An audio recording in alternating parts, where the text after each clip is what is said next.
Bom dia, mais um bom dia mesmo a todos. Vamos dar início aqui ao nosso primeiro momento de cartas na mesa, né? Um momento onde iremos partilhar do conhecimento através do estudo do Evangelho segundo o apóstolo João. Falaremos dos 4 evangelhos. Nesse primeiro momento, ênfase e atenção ao Evangelho segundo o apóstolo João, né? Qual o motivo de começarmos por João e não na sequência que a Bíblia apresenta?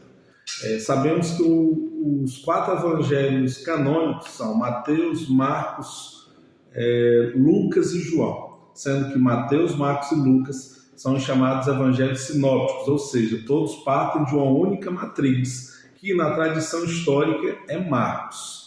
Então, Marcos, você vai observar que 75% dele é quase transcrito nos evangelhos de Mateus e evangelho segundo Lucas. E João é um evangelho onde direciona a mensagem, direciona a sua história para realmente um conceito teológico acerca de Cristo, né?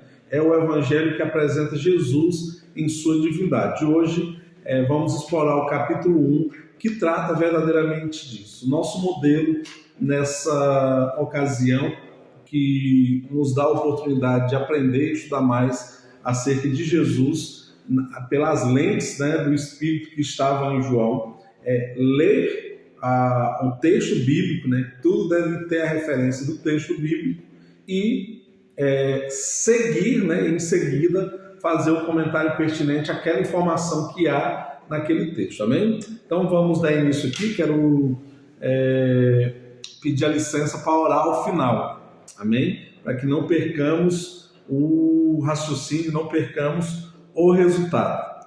E diz a palavra do Senhor no Evangelho segundo o apóstolo João, capítulo 1. No princípio era o Verbo, e o Verbo estava com Deus, e o Verbo era Deus. Ele estava no princípio com Deus. Todas as coisas foram feitas por intermédio dele, e sem ele, nada do que foi feito se fez. Aqui, meus amados, nós temos 4 informações importantíssimas que os outros evangelhos não apresentam. Observam que tanto Mateus quanto Lucas importam-se em trazer a genealogia de Cristo, afirmando que Jesus existiu. Então já havia o prenúncio de que futuramente iriam duvidar da existência de Cristo. E Marcos e Lucas têm um cuidado em trazer uma genealogia. Mateus e Lucas têm um cuidado de trazer a genealogia de Cristo. Mateus no aspecto de afirmar que ele era da tribo de Judá, dando a ele a filiação por José. A questão da localidade de nascimento, do pertencimento a uma tribo, era dado através da linhagem paterna. Então, Mateus se preocupa em afirmar que Jesus veio da tribo de Judá através da vida de José. E Lucas tem a preocupação em trazer a genealogia, a hereditariedade de Cristo, que na visão judaica se dava através da mãe. Então, através de Maria, se percebe que, voltando ao passado, Jesus era da descendência de Davi, cumprindo aqui 2 profecias, que ele viria da tribo de Judá e que ele viria da raiz de Davi, da raiz de Jessé. João fala que ele estava desde o princípio, dando a Cristo não uma origem humana, não uma origem carnal, mas uma origem eterna. Jesus é eterno como o Pai. Ele fala, no princípio era o Verbo, então sempre ele existiu, e o Verbo era Deus, e todas as coisas foram feitas através do intermédio dele. Então, Jesus sempre existiu, Jesus é eterno, Jesus é Deus e Jesus é realizador e criador. Amém? Então, aqui precisa ficar claro nesse primeiro argumento, nesses primeiros versículos de João, que ele faz uma apresentação de Jesus divino, Jesus Deus. A vida estava nele, e a vida era a luz dos homens. A luz resplandece nas trevas, e as trevas não prevalecem contra ele. Então aqui está dizendo que quando houve o haja luz, Jesus era a luz. Jesus é o que trouxe solução para o caos que a terra se apresentava. E as trevas e ele não combinam, não se ajustam. Então, onde a divindade de Cristo chegasse, haveria, portanto, ali uma solução, haveria, então, ali uma regeneração daquilo que havia se perdido no plano principal do Senhor. E as trevas não aceitam aquilo que é da luz. Então, aqui nós temos um exercício completo acerca da divindade de Cristo, do propósito dele ser Deus e o porquê de João explica a todos que ele era Deus. E agora nós iremos passar para um aspecto importante, que Deus está relacionado à palavra profética. Versículo 6. Houve um homem enviado por Deus cujo nome era João. João aqui não é o autor do evangelho, mas João Batista, né? Entre aspas, primo de Cristo. Este veio como testemunho para testificar-se a respeito da luz, a fim de que todos virem a crer por intermédio dele. Ele não era a luz, mas veio para testificar-se da luz, a saber, a verdadeira luz que vinda ao mundo, ilumina todo homem. O Verbo estava no mundo, o mundo foi feito por intermédio dele, mas o mundo não o conheceu. Veio para o que era seu, e os seus não o receberam. Mas a todos quanto receberam, deu-lhes o poder de serem feitos filhos de Deus, a saber, aos que creem no seu nome, os quais não nasceram do sangue, nem da vontade da carne, nem da vontade do homem, mas de Deus. E o Verbo se fez carne e habitou entre nós, cheio de graça e de verdade, e vimos a sua glória como do ungido do Pai. Então aqui João Batista está anunciando, como a palavra profética precisa ter, a afirmação de que Jesus é Filho de Deus e que ele veio à Terra para um propósito de regeneração e que nem sempre, mesmo sendo Deus o Criador, a criatura o assume, que a palavra do Senhor diz. E ele, tendo feito tudo, não foi recebido pelos seus e os seus não o aceitaram. Mas aqui ele restitui algo que era exclusivo de Adão, qual seja, todos aqueles que o receberam tornaram-se então no direito de serem chamados filhos de Deus.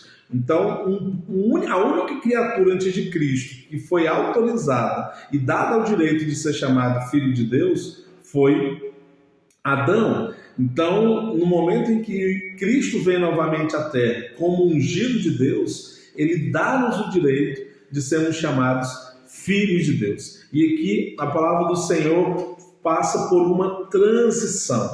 Qual é essa transição? É quando o Senhor fala que o Verbo, que era Deus, se fez carne, no versículo 14, e habitou entre nós. Então, outra informação do poder da divindade de Cristo. Ele era o Verbo, ele estava com o Pai, ele era o próprio Deus, ele é um realizador, ele é luz do mundo, ele regenera, e aqui ainda trata a respeito de que ele se fez homem e esteve entre os homens e manifestou a glória do Pai, se fazendo, portanto, ungido de Deus, escolhido de Deus. E quem é filho de Deus, obviamente, no aspecto hereditário, também é Deus. Então fica aqui atestado e confirmado acerca da divindade de Cristo, do seu poder de criação, que ele é eterno, que ele sempre foi, que ele é também o grande eu sou, e se fez homem para que a glória de Deus se manifestasse sobre toda a terra. Amém? Versículo 15. João testemunha a respeito dele e exclama: este é o de quem eu disse, o que vem depois de mim. Tem, contudo, a primazia, porquanto que já existia antes de mim. E isso é importante, meus amados, porque quem nasceu primeiro, terrenamente falando, foi João. Isabel ficou grávida 6 meses antes de Maria. E ele aqui está dizendo que no aspecto de existência, não de nascimento, João veio posterior a Cristo. João é depois de Cristo. João afirma que Cristo veio antes dele. Então aqui novamente trata da eternidade de Cristo, que Jesus é bem anterior a João. Porque todos nós temos recebido a sua plenitude de graça sobre a graça, porque a lei foi dada por intermédio de Moisés. A graça e a verdade vieram por meio de Jesus. Ninguém jamais viu a Deus, o Deus unigênito, que está no seio do Pai. É quem o revelou. João afirma que o maior de todos os homens nascidos é Cristo. Cristo e seu ministério e a sua dispensação é bem superior à da lei, é bem superior à da aliança, é bem superior à da promessa, e nascido do seio do Pai, da vontade de Deus, é superior do propósito para nos libertar. Então não é a lei que nos liberta, mas é a graça e o conhecimento da verdade que está sobre Jesus Cristo. O profeta João Batista aqui começa um processo de evangelização, dando a Jesus a esperança para aqueles dias que Israel vivia, porque nós temos que lembrar que Jesus veio para Israel, para trazer a Israel uma esperança perdida através de uma sequência de pecados, de transgressões e iniquidades que o povo vinha praticando. Então, cumpre-se aqui a promessa feita a Eva, de que o homem nascido da mulher geraria a paz, a esperança, o perdão e a reconciliação com Deus. Este foi o testemunho de João, quando os judeus lhe enviaram de Jerusalém sacerdotes e levitas para lhe perguntarem: quem és tu? Ele confessou e não negou. Confessou: eu não sou Cristo. Então lhe perguntaram: quem és? Pois, és tu Elias? Ele disse: não sou. És tu o profeta? Respondeu: não. Disseram-lhe, pois, declara-nos quem és, para que demos resposta àqueles que nos enviaram. Que dizes a respeito de ti mesmo? Então ele respondeu: eu sou a voz do que clama no deserto. Endireitai o caminho do Senhor, como disse o profeta Isaías. Ora, os que haviam sido enviados eram de entre os fariseus, e perguntaram-lhe então: por que batizas, se não és o Cristo? Nem Elias, nem o profeta. Respondeu-lhe João: eu batizo com água, mas no meio de vós está quem vós não conheceis, o qual vem após mim, do qual não sou digno de desatar-lhes as correias das sandálias. Estas coisas se passaram em Betânia, do outro lado do Jordão, onde João estava batizando. João Batista, no seu ministério aqui de evangelização, no seu ministério de anunciação das boas novas, ele tem a consciência que nós devemos ter também enquanto evangelizadores, de que nós não somos Cristo, de que a salvação não vem através de nós ou da nossa mensagem, e que nós somos apenas uma voz que clama, que anuncia, como diz em outras palavras, em outras versões, como veremos no estudo a respeito de Lucas, do Evangelho segundo Lucas, é o caniço, que está no deserto falando e anunciando aos seus. Então ele deixa bem claro: eu não sou Cristo, eu não sou Elias e eu não sou o profeta que fala nos últimos dias, mas a voz que clama no deserto. E ele fala que repete o que Jesus faria, no sentido de batizar. Ele diz que ele não é digno de amarrar as suas sandálias. Por quê? Porque para evangelizar nós precisamos ter uma humildade, de que somos tão dependentes da palavra de esperança como aqueles que estamos anunciando. Quando nós pregamos a alguém que está derrotado, em depressão, quando alguém que está enfermo, alguém que está falido, alguém que está sob uso de droga, de álcool, em prostituição, nós temos que ter o seguinte entendimento, de que aquela pessoa é tão dependente da palavra de salvação quanto nós. Nada nos diferencia dos pecadores, porque todos nós dependemos e somos totalmente dependentes da mensagem de salvação. E João Batista se colocava nesse nível. E quem está questionando acerca de João Batista aqui são fariseus religiosos, que sabiam que era próximo o tempo da vinda do Messias e estavam buscando o Messias de uma aparência diferente, porque acreditavam que Jesus viria como Davi, reinando absoluto. E Jesus não começou o seu ministério nos palácios, mas no deserto, e aqui fala de um ponto geográfico que é Betânia, onde Jesus estabelecia também a sua morada. Vamos ao versículo 29. No dia seguinte, viu João a Jesus, que vinha para ele, e disse: Eis o Cordeiro de Deus que tira o pecado do mundo. O profeta aqui anuncia Jesus na sua aparência humana, mas trazendo o seu propósito divino, qual seja ser o Cordeiro Pascal, que sacrificaria para tirar o pecado do mundo. Você já observou que aqui não fala veio tirar os pecados do mundo? Jesus não veio trazer uma limpeza, arrancando de nós as obras da carne, e tampouco tirando de nós aquilo que nos leva à transgressão e à iniquidade, mas tirando de nós o pecado que nos penaliza a morte, que é o pecado de Adão. Ele veio tirar o pecado do mundo, o pecado que contaminou a terra, o pecado que amaldiçoou a terra, o pecado que trouxe para as nossas gerações e chegam até os nossos dias com dores, com lutas, com angústia. Jesus veio tirar esse pecado de todo aquele que nele crê. Por isso ele afirma que não há morte àqueles que nele crê, ainda que morto, ressuscitarão. E nós, enquanto anunciadores do Evangelho, temos que apresentar Jesus como um reconciliador. Jesus, ele não pode ser apresentado como um gerente de banco que vai resolver a tua condição financeira. Ele não tem que ser apresentado logo de cara como um médico que vai te curar. Ele não tem que ser apresentado como uma agência de relacionamento que vai te levar até um casamento. Mas Jesus, ele precisa ser apresentado como aquele que vai te perdoar, como aquele que vai gerar em ti vida e libertação. Então João Batista, em meio àquela multidão que aguardavam por um rei, ele apresenta Jesus como o Cordeiro de Deus que tira o pecado do mundo.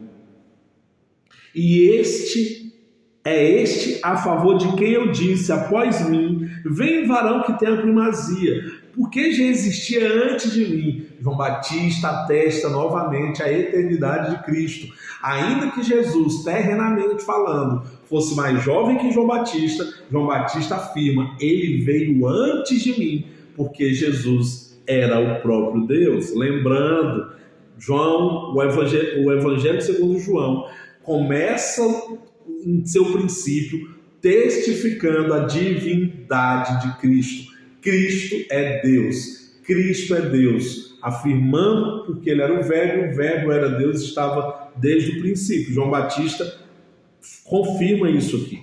Eu mesmo não o conhecia, mas a fim de que ele fosse manifestado a Israel, vim, por isso, batizando com água. Então João Batista precisou, em seu aspecto humano, chamar a atenção para que Jesus o alcançasse, porque terrenamente falando eles não se conheciam, a não ser naquele evento onde Maria, registrado em Lucas, Maria visita Isabel e João Batista se move na barriga de Isabel e ele fala: entra aquela que aguarda, que gera o meu Salvador, Então, mas eles não se identificavam pessoalmente. Então João Batista teve que chamar a atenção, teve que atrair multidões para Jesus se direcionar aonde ele estaria. Amém? Versículo 32. E João testemunhou dizendo: vi o Espírito descer dos céus como pomba e pousar sobre ele. Eu não o conhecia. Aquele, porém, que me enviou a batizar com água me disse: aquele sobre quem vires descer e repousar o Espírito, este é o que batiza com o Espírito Santo. Pois eu, de fato, vi e tenho testificado que ele é Filho de Deus. Mais uma vez, temos aqui Jesus assumindo sobre si, assumindo no sentido de receber sobre si uma natureza divina que é a terceira pessoa da Trindade, por assim dizer, o Espírito Santo. João disse que ele era Deus, João disse que ele veio como homem, e agora João Batista, não o apóstolo João, mas João Batista, testifica de que ele recebe a plenitude da natureza divina, sendo também casa do Espírito Santo. Aqui nós estamos praticamente na metade do Evangelho de João e nós já temos 3 argumentos de que Jesus era Deus em sua natureza divina, veio como homem, até o recebeu como homem, mas sendo homem na sua porção divina, e ainda recebe o Espírito Santo em formato de pomba. E João ali tem a testificação da mensagem que ele havia recebido. Vai, sai, batiza, anuncia, e a quem vem receber o Espírito Santo, este é o Filho de Deus. E ele testifica que aquele Galileu, aquele homem que estava no deserto, aquele homem que vivia em Betânia, era, portanto, o Filho de Deus. No dia seguinte, versículo 35, meus amados, no dia seguinte, estava João outra vez na companhia de 2 dos seus discípulos e, vendo Jesus passar, diz: eis o Cordeiro de Deus. João continua anunciando, João continua evangelizando. João não estava interessado em ter aquele séquito de seguidores com ele, mas que todos fossem a Jesus. E aqui 2 discípulos de João reconhecem também Jesus como o Cordeiro de Deus e passam a segui-lo, né? Os 2 discípulos, ouvindo dizer isso, seguiram a Jesus. E Jesus, voltando-se e vendo que os seguiam, lhe disse: que buscais? Disseram-lhe: Rabi, que quer dizer mestre?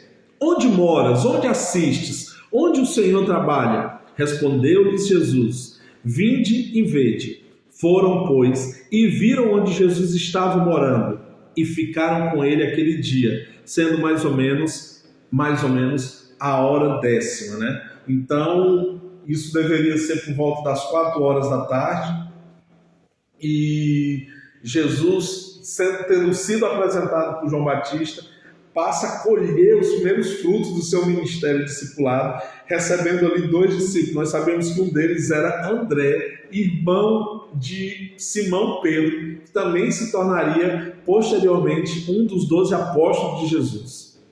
Era André, o irmão de Simão Pedro, um dos 2 que tinham ouvido o testemunho de João e seguiram Jesus. Ele achou primeiro o seu próprio irmão Simão, a quem disse: achamos o Messias, que quer dizer Cristo, e o levou a Jesus. Olhando Jesus para ele, disse: tu és Simão, filho de João, tu serás chamado Cefas, que quer dizer Pedro. No dia imediato, resolveu Jesus partir para a Galiléia e encontrou a Filipe, a quem disse: segue-me. Ora, Filipe era de Betsaida, cidade de André e de Pedro. Filipe encontrou a Natanael e disse-lhes: achamos aquele de quem Moisés escreveu na lei e a quem se referiam os profetas, Jesus, o Nazareno, filho de José. Perguntou-lhe Natanael: de Nazaré pode sair alguma coisa boa? Respondeu-lhe Filipe: vem e vê. Jesus viu Natanael aproximar-se e disse ao seu respeito: eis um homem israelita, em quem não há dolo. Perguntou-lhe Natanael: de onde me conheces? Respondeu-lhe Jesus: antes de Filipe te chamar, eu te vi quando estavas debaixo da figueira. Então exclamou Natanael: mestre, tu és o Filho de Deus, tu és o Rei de Israel. Aqui, meus amados, nós temos uma característica do ministério evangelístico de Cristo. Primeiro, ele é seguido por André. Olha essa sequência, quão interessante ela é. Ele é seguido por André, e André se interessa em atrair pessoas a conhecer Jesus. Então ele leva Jesus a conhecer quem? Pedro. Amém? Ele vai lá e leva Jesus a conhecer a Pedro. E no momento em que Jesus reconhece a Pedro, porque ele fala: Pedro, este é o Messias, este é aquele que procurávamos, esse é aquele que temos buscado. E ele fala o seguinte: tu és Simão, mas a partir de agora tu serás chamado Pedro. Simão, em uma das versões hebraicas, é chamado inconstante, né? Aquele que vai e volta, seguido pelos ventos. E ele fala para Simão que ele não vai ser mais aquele orientado por vento, mas aquele que é como pedra, como rocha, aquele que é firme, aquele que serve como base para alguma coisa. E nós veremos em Mateus 16 a importância dessa mudança de perspectiva em relação a Pedro. Então, André vai a Cristo através de João Batista, Pedro vai a Cristo através de André. Jesus segue a sua comitiva, evangelística, ali anunciando boas novas, e convida Filipe a segui-lo. E a palavra do Senhor diz que Felipe o segue, mas também se interessa a levar outra pessoa a Jesus. E quem é essa pessoa? Natanael, chamado em outras versões do Evangelho também de Bartolomeu. Bartolomeu e Natanael são as mesmas pessoas. Um tem o nome hebraico, Natanael, e em outros o chamam pelo nome grego, qual seja Bartolomeu. Então, quando nós temos aqui esse envolvimento de um querendo chamar o outro, por quê? Porque já houve um convencimento do Espírito. E quando Filipe vai a Natanael, ele já fala com Natanael com argumentos bíblicos. Ele fala: quero te apresentar alguém que Moisés falava dele e também os profetas. Ele usa a palavra para convencer a Natanael. E Natanael fala: esse Jesus Nazareno? Pode algo bom vir de Nazaré? E Filipe, com uma mansidão e uma expertise, não busca um embate, ele não busca uma luta, ele não busca um confronto, ele desafia, vem e vê. E a palavra do Senhor diz que quando ele está indo ao encontro de Jesus, Natanael, Jesus fala: ali vem um israelita, onde não há dolo, onde não há pecado, onde não há culpa. E ele fala: tu me conheces? E ele fala: desde quando estava lá na figueira, mostrando que Jesus tem domínio sobre todas as coisas, que a divindade de Cristo cumpre esse papel de estar em todos os lugares. Então Jesus é onisciente, onipresente, é onipotente. E é quando Natanael fica encabulado, impressionado, né? E ele fala que tu és mesmo filho de Deus. Mais uma vez, terceira vez, a testificação da figura divina de Jesus na filiação de Deus. Tu és o rei de Israel. E aqui ele coroa Jesus, dando a ele a autoridade, a legalidade para se apresentar de fato como o rei de Israel já naquele tempo.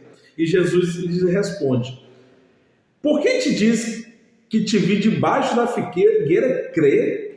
Pois maiores coisas do que esta verás. Ou seja, a base de fé daquele povo era muito frágil, era superficial, porque eles não conheciam todo o poder de Deus. E Jesus diz: isso é muito pouco, ainda haverá mais. E encerra aqui o capítulo 1 dizendo: e acrescentou: em verdade vos digo, que vereis os céus abertos e os anjos de Deus subindo e descendo sobre o Filho do Homem.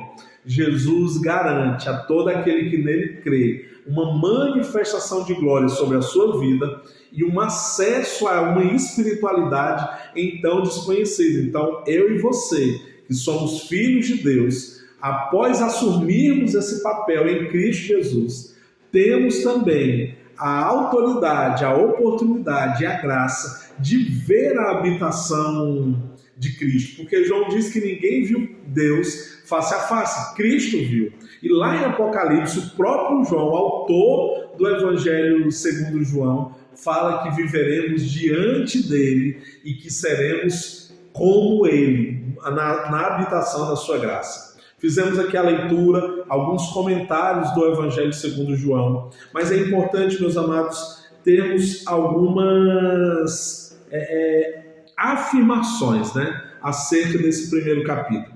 Qual é o ponto principal? Que Jesus estava desde o início, no princípio de tudo, na origem de toda a terra, ele já é apresentado como verbo de Deus e como o próprio Deus. João não apresenta Cristo como um homem qualquer, um homem nascido de mulher. Ele não faz nenhuma afirmação de que ele é filho de Maria, que Maria é filha de fulano de tal, de Beltrano, que ele é filho de José, que era filho de Jacó, que era filho de Judá. Não, ele não se apega a isso, porque ele tem uma certeza de que Cristo é o Filho de Deus. Esse é o ponto principal, esse é o âmago, a mensagem raiz e originária, segundo o apóstolo João no seu primeiro capítulo. É nos convencer de que Cristo é o próprio Deus, de que ele tem uma natureza eterna, de que Cristo, quando ao longo do Evangelho de João se apresenta 7 vezes como o eu sou, você vai observar que ele diz: eu sou o pão da vida, eu sou o caminho, eu sou a porta das ovelhas, eu sou a cura, eu sou a fonte de água, eu sou a verdade, a vida, e depois ele afirma novamente o caminho, e eu sou a ressurreição.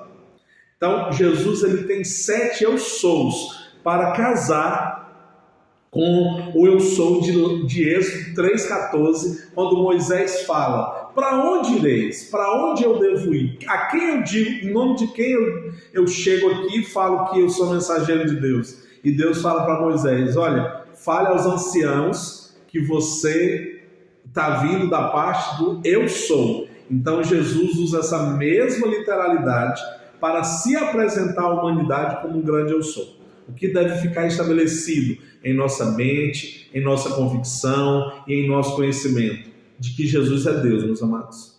Em hipótese alguma nós podemos só pensar que ele veio como um profeta é muito importante, um pastor é muito importante, um evangelista, um mestre, um apóstolo, mas Jesus veio como Deus. Ele estava na origem de tudo, ele era com Deus em tudo. A palavra de Deus diz que ele era um criador, que ele estava no mundo e por intermédio do verbo tudo foi feito. Está aqui, João capítulo 1, versículo 10. O verbo estava no mundo, o mundo foi feito por intermédio dele. Então Jesus é o criador, ele é eterno, ele é criado por ele mesmo, ele não é uma invenção humana, ele não foi criado por Deus porque ele é o próprio Deus e ele é o criador de todo mundo. Tudo que temos hoje é pertencente a essa natureza de Cristo. Outra coisa que nós devemos ter como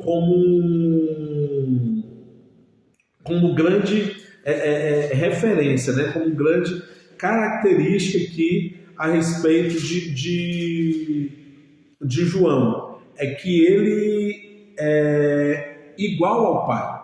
Nós não podemos fazer uma distinção de Deus e Cristo. Ainda que um se sujeite ao outro, ele é igualmente ao Pai. Ele tem a mesma natureza do Pai.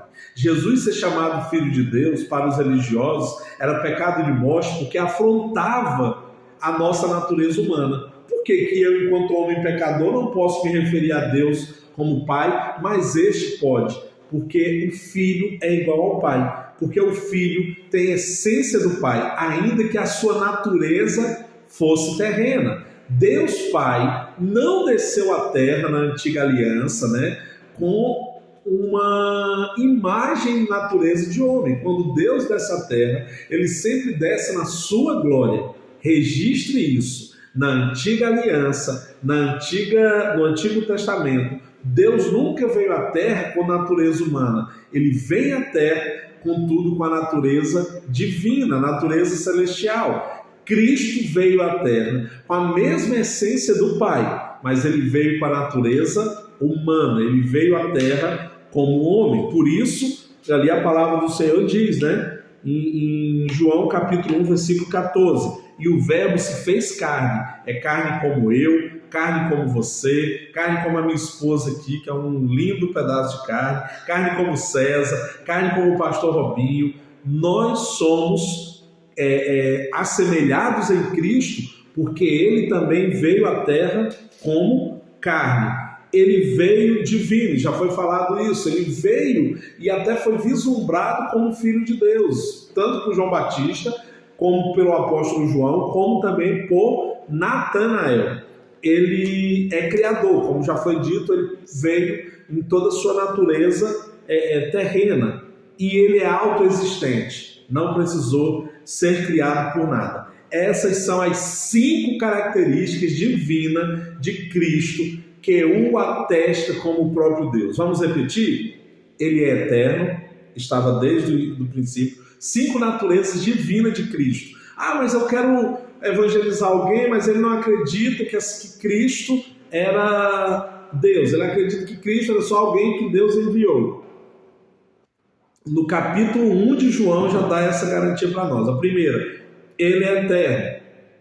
Ele estava desde o princípio. Olha como começa o Evangelho. E no princípio ele era o Verbo, e o Verbo era Deus. Então, se ele sempre existiu, se ele não tem um aniversário, uma data de nascimento, ele é eterno.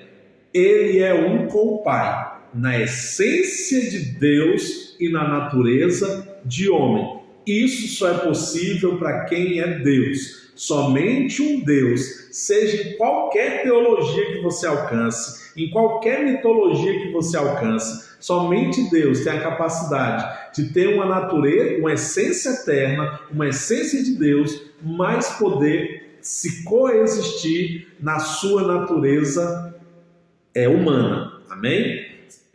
Terceiro argumento, ele é divino. Quando é apresentado ele como Filho de Deus, como alguém que estava no céu, como ali em Natanael, né? Ele fala, e acrescentou: em verdade vos digo, que verás o céu aberto e os anjos de Deus subindo e descendo sobre o Filho do Homem. Aqui está dizendo que Jesus é divino, que Jesus tem essência, a essência tel, ou seja, a essência de Deus. Estou falando aqui em 1 João, capítulo 1 do Evangelho segundo João, versículo 51, é o terceiro argumento. Ele é criador, novamente, João capítulo 1, versículo 10. Ele era o Verbo e tudo foi feito por intermédio dele. Somente um Deus é criador, somente um Deus é capaz de gerar do nada algo, como através da sua palavra foi gerada toda a terra. E, por fim, ele é autoexistente, ele veio do próprio Deus, ele era o Verbo e todas as coisas se fez através dele, inclusive ele próprio. Amém? Amém? Ele é eterno, ele é divino, ele é criador, ele é uma pessoa igual ao Pai, portanto, ele é Deus também, e ele é autoexistente. Agora eu quero uma prova de que Jesus foi homem. Ixi, meus amados, aí é muita arqueologia, é muita história, mas nós podemos entrar na linha de 3 características claras de que Jesus, segundo o Evangelho de João, em seu capítulo 1, né, ele veio à Terra. Jesus não só tem uma existência divina, ele tem uma existência terrena. Em João capítulo 1, versículo 14 diz que o Verbo se fez carne e habitou entre nós. Mateus e Lucas tratam toda a genealogia de Cristo, então eles testificam de que Jesus era da tribo de Judá e que ele descendia de Davi. Foi falado isso no início. Mas João aqui está dizendo, olha, o Verbo se fez carne. A palavra criativa, que aí nós temos 2 palavras criativas, davar e dabar. Davar é uma palavra criativa que ela cria através de algo. Digamos que, como eu e Cláudia, nós já existíamos. O davar de Deus em nossas vidas nos fez um só no casamento. Isso é davar. Dabar é quando não tem nada, não veio do nada. Cristo, carne, ele é um davar. Ele já existia e passa então a ser homem também, carne também. Ele era espírito como o Pai é, porque a palavra do Senhor testifica. Em João 10, em João 4 nós veremos isso. Deus é espírito. Deus é espírito. Jesus veio como Deus, mas enquanto carne. Então, uma das características de Cristo é que ele assumiu a natureza humana. João capítulo 1, versículo 14. Ele veio e se fez carne. Colossenses 2, versículo 9, testifica isso. Lá em Romanos, versículo 8, fala também que Deus não poupou nem mesmo o seu próprio Filho. Em Filipenses, ele fala que Jesus rejeitou a sua natureza humana e veio então como homem, sofreu como homem, sentiu privações de homem. Jesus, ao longo do seu evangelho, diz que o Filho do Homem não tinha como reclinar a cabeça, ou seja, Deus não dorme, Nós acreditamos que Deus não dorme, mas Jesus dormia. Então Jesus veio também com natureza humana. O Verbo trouxe salvação à raça humana. Então, ele vindo como Cordeiro de Deus, ele precisava ser imolado. Qual é a característica do homem? Quando nós estudamos os livros de biologia, que o homem nasce, cresce e morre. Jesus veio sabendo que necessariamente viria morrer. Deus morre? Não. Nenhum Deus morre. E o nosso Deus é eterno, é sempre eterno, mas Jesus veio com o propósito de morrer. João Batista o anuncia como o Cordeiro de Deus que tira o pecado do mundo, e a morte de Jesus tem um propósito que é trazer salvação. E por fim, Jesus evangelizou, Jesus anunciou a Deus. Deus não se anuncia, porque Ele é o próprio Deus.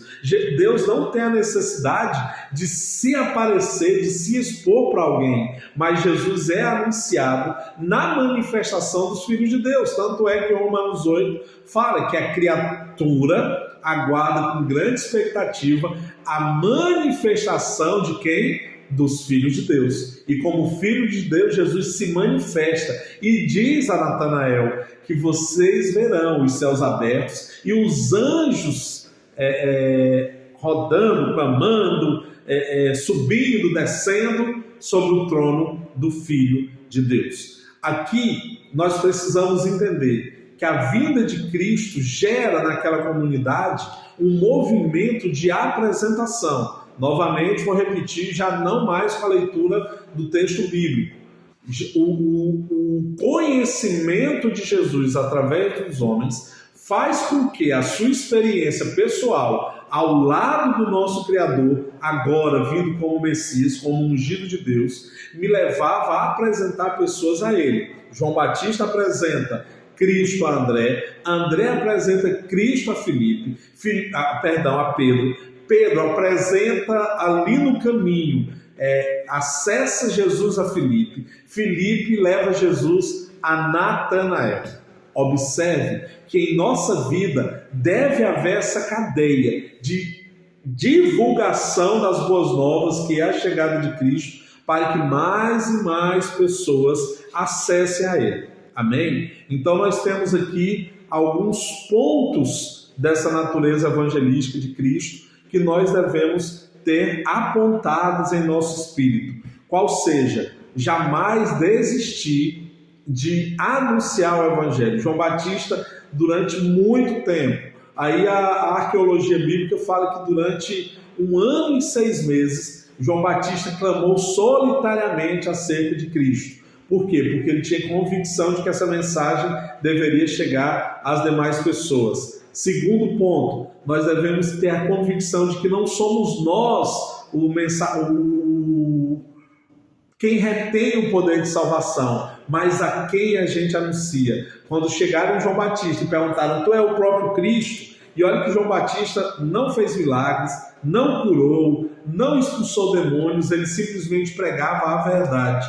E aquilo para aquela época já era um grande feito, já era um grande sinal. E quando ele foi questionado, arguido, se era ou não o Filho de Deus, ele disse que não era Elias, que não era Jesus e que não era um grande profeta dos últimos tempos. João Batista, ele teve confiança na palavra de testificação, porque foi dito a ele: a quem vê repousar o Espírito em forma de pomba, crede que seja o Filho de Deus. E João Batista teve essa convicção, e por acreditar na palavra de Deus, por ser fiel à palavra de Deus, ele testificou, vendo que quando o Espírito repousou sobre Jesus, ali ele afirmou: este é o Filho de Deus. Nós temos que ter a nossa experiência particular, a nossa testificação com o próprio Deus, para sabermos e termos certeza de que Jesus é aquele que verdadeiramente iria vir sobre nós.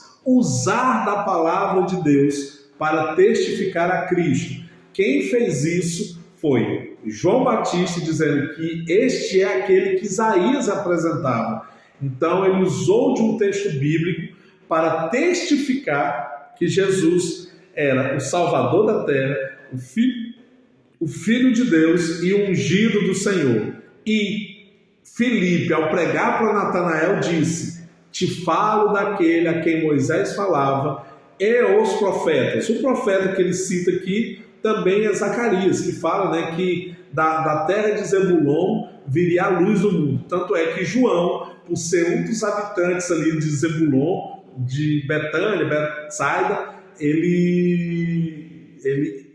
todos eram ali da região dos arredores de Cafarnaum. Essa é a posição geográfica. Então todos eles ali eram de uma terra, chamada terra de trevas. Os galileus não eram considerados nem gregos, nem fenícios e nem judeus. Eram chamados de reprovados da escola farisaica, porque eles sequer podiam fazer a prova de acesso ao fariasismo. Então, de onde ninguém esperava, Jesus resplandece. Por isso que ele fala que as trevas não imperavam contra ele. E, por fim, nós temos que acreditar que Jesus é capaz de convencer a todos. Natanael era cético a respeito de Cristo. Ele não acreditava que de Nazaré poderia vir algo bom, poderia vir algo positivo. Mas quando ele foi se acessando, quando ele foi se achegando a Jesus, Jesus já disse: ali há um israelita sem dolo algum. E ele fala: tu me conhece? Sabe de onde eu sou? Que história é essa, rapaz? Você está falando de mim? E Jesus diz: eu estava te vendo debaixo da figueira antes de Filipe vir a ti. Nós não sabemos, Alguns conjecturam, mas nós não sabemos o que Natanael fazia debaixo da figueira. Mas Jesus sabia. E ali Natanael se desarma e diz: tu és o Filho de Deus, tu és verdadeiramente o Rei de Israel.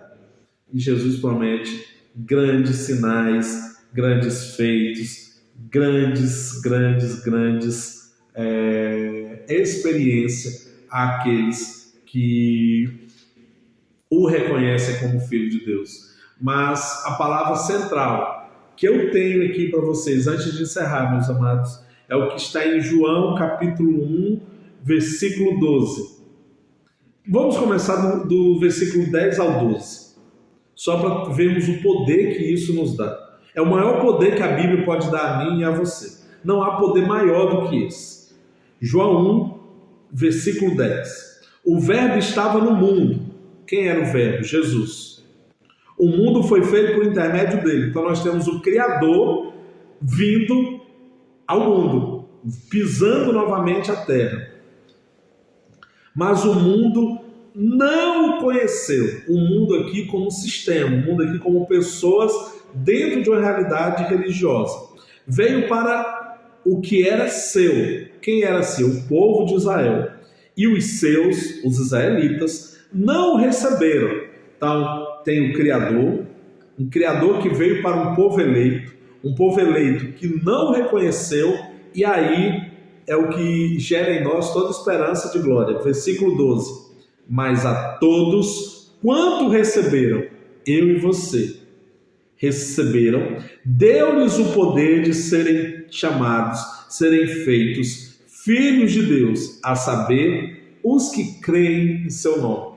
A nossa filiação a Cristo é por intermédio de um amor que nos adotou e através da nossa crença de que Ele é verdadeiramente Filho de Deus. Jesus é um filho que gera outro filho. Por isso ele é inicialmente chamado de unigênito de Deus, ou seja, o único Filho de Deus, para posteriormente ali em Hebreu ser chamado o primogênito dos primogênitos. E sabe por que ele é chamado primogênito dos primogênitos? Porque para Deus todos nós somos o primeiro dele. Para Deus não tem distinção quem veio na frente, quem nasceu depois. Se eu, Cláudia, o César, a Mirella, o pastor Robson, quem iniciou primeiro o evangelho, para Deus não tem distinção.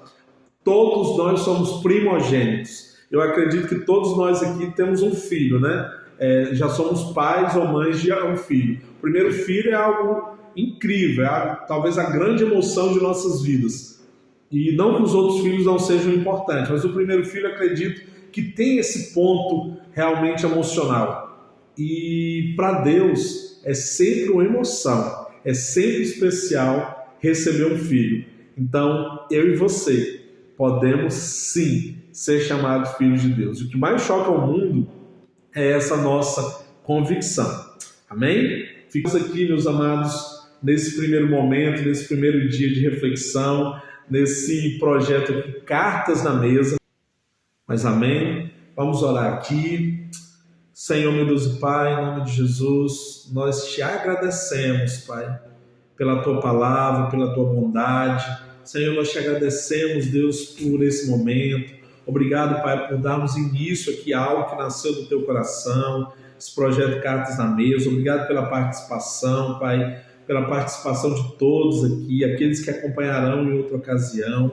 Deus, que essa palavra continue sendo ministrada aos nossos corações, nos dê fome, Pai, e sede da Tua presença, do Teu conhecer. Não nos permita, Pai, perecer por falta do Teu conhecimento.